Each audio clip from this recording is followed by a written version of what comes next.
Você sabia que o governo brasileiro deve mais de 5 trilhões de reais? Isso corresponde a mais ou menos 78% do PIB do Brasil. Ou seja, devemos 78% de tudo o que a gente produz em termos de bens e serviços na nossa economia. Para uma dívida tão grande, pode apostar que muita gente já emprestou ou empresta dinheiro para o governo do Brasil. Inclusive, eu e possivelmente você também. Meu nome é Raquel de Sá, sou chefe de economia da Rico e o tema de hoje é a relação entre a dívida pública e o Tesouro Direto. Bem-vindos ao Riconomia.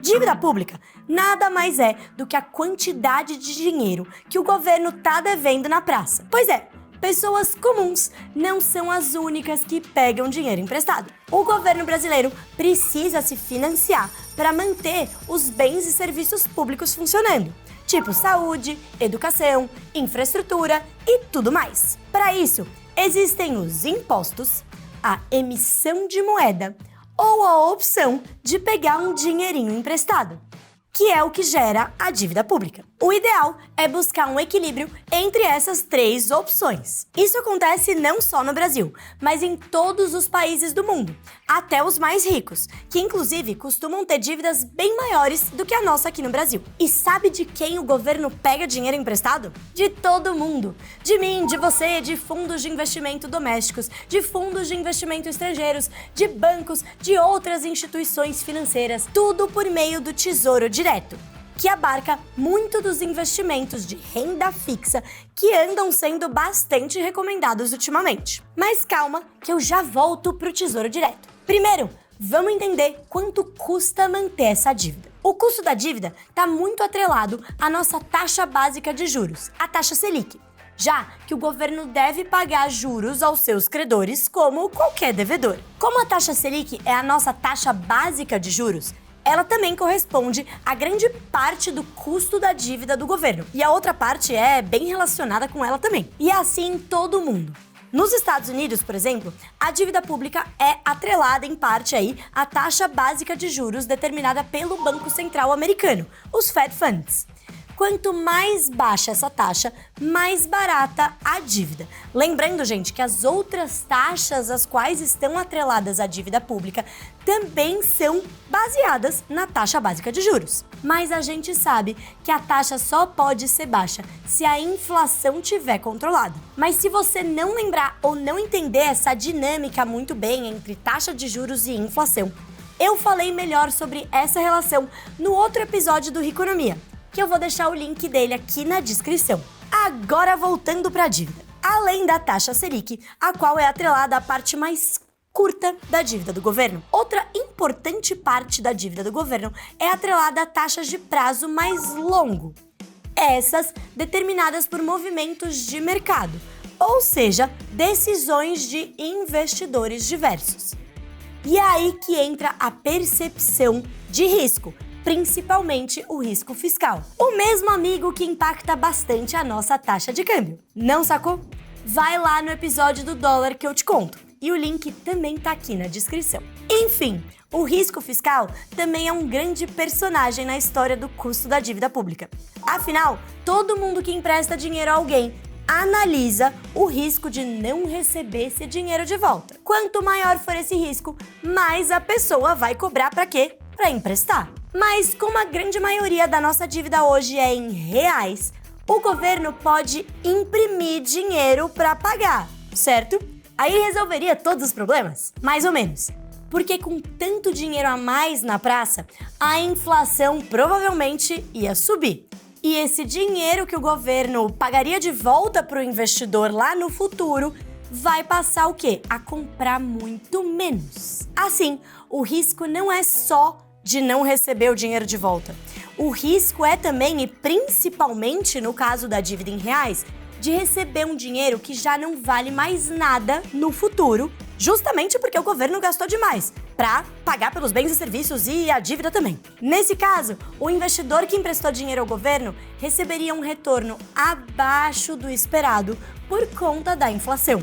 E eu garanto, ninguém quer sair no prejuízo. Isso é o que a gente então chama de risco fiscal. e ele está atrelado, como você pode imaginar, ao gasto público. Em resumo, o risco fiscal engloba todo o risco que os agentes de mercado precificam para emprestar dinheiro para o Brasil. A esse risco de emprestar ao governo, demos o nome de risco soberano. E esse risco soberano não afeta só os títulos do governo, os títulos lá do Tesouro Direto, mas também de qualquer ativo brasileiro, como ações, a nossa moeda, títulos de empresas. Isso porque todos eles estão aqui no Brasil e tem esse mesmo risco do país, não é mesmo? Bom, agora preste atenção no que eu vou dizer, porque pode soar um pouco estranho. O risco soberano é o menor risco do mercado brasileiro. Não, mas peraí, com tanto risco que você falou, o risco fiscal, o risco da inflação, o risco de não pagar, como que o risco soberano é o menor? Justamente porque o governo é o emissor da moeda soberana. E se tudo der errado, ele pode emitir mais moeda. Eu sei, eu falei que isso ia causar inflação, mas ele pode. E o mesmo não pode acontecer para uma empresa que emitiu dívidas ou abriu capital na bolsa, certo? Ou seja, emprestar dinheiro para o governo dentro do país pode ser considerado, de maneira geral, um investimento de menor risco, com raríssimas exceções. Porque, se vai ter inflação para todo mundo. Então, o governo é o único que ele pode emitir dinheiro e efetivamente pagar a dívida lá na frente. Por isso, o risco soberano é efetivamente o menor risco aqui do nosso país. Isso me traz de volta ao Tesouro Direto, que é o sistema operacional da nossa dívida pública. O sistema por meio do qual os investidores emprestam dinheiro para o governo. Como eu já disse lá no começo, se você compra títulos do Tesouro, você está emprestando dinheiro para o governo e, em troca, você vai receber uma certa porcentagem de juros quando você resolver pegar essa grana de volta. Mas, ao contrário do que muita gente acha, o Tesouro Direto não é um investimento, tá, gente? Ele não é um ativo financeiro. Ele é o sistema do Tesouro Nacional, que é o órgão que faz a gestão da dívida pública. Assim, existem alguns tipos de títulos públicos, ou seja, ativos financeiros, que você pode investir por meio do Tesouro Direto. E o mais conhecido deles é o Tesouro Selic, cujo nome na realidade é LFT, Letra Financeira do Tesouro. Ele é um título atrelado à taxa de mesmo nome, a taxa Selic, e ele oferece liquidez diária. O seu retorno, ele vai ser o mesmo da taxa Selic. Se ela cair, o retorno oferecido por esse título vai cair também. Se ela subir, o retorno também vai subir. Por isso, é um título pós-fixado. Fixado em quem? Na taxa Selic. Em termos práticos, hoje, enquanto eu gravo esse vídeo, a Selic está em 13,75% ao ano. Assim, um título do Tesouro Selic está pagando 13,75% ao ano, certo?